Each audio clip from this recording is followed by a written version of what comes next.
Hi, thank you for coming. My name is Christopher Phillips. I'm a first year at the college.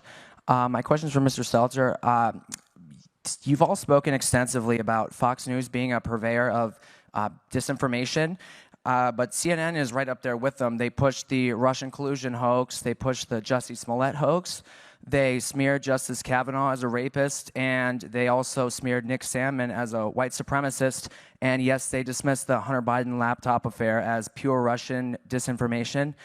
With mainstream corporate journalists becoming little more than apologists and cheerleaders for the regime, is it time to finally declare that the canon of journalistic ethics is dead or no longer operative?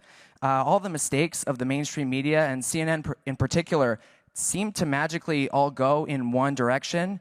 Are we expected to believe that this is all just some sort of random coincidence, or is there something else behind it? It's too bad. It's time for lunch. You have 30 seconds. No, I mean, right? there's a clock that says 30 seconds. But I think my honest answer to you, and I'll come over and talk in more detail after this, is that I think you're describing a different channel than the one that I watch.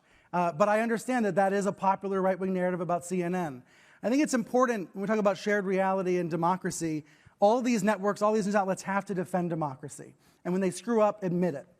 But when Benjamin Hall, the Fox correspondent, was wounded in Ukraine, the news crews at CNN and the New York Times stopped what they were doing, and they tried to help. They tried to help him get out of the country. They tried to find the dead crew members. That's what news outlets do. That's how they actually do work together, to your question about sharing those kinds of connections and trust. We don't talk about it enough, though. We don't share that reality about how that happens. And with regards to the regime, I think you mean the President Biden.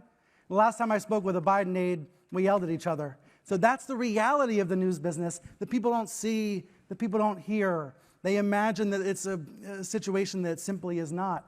But I think your question, it speaks to the failure of journalism to show our work and show the reality of how our profession operates. We have a lot of work to do, I think.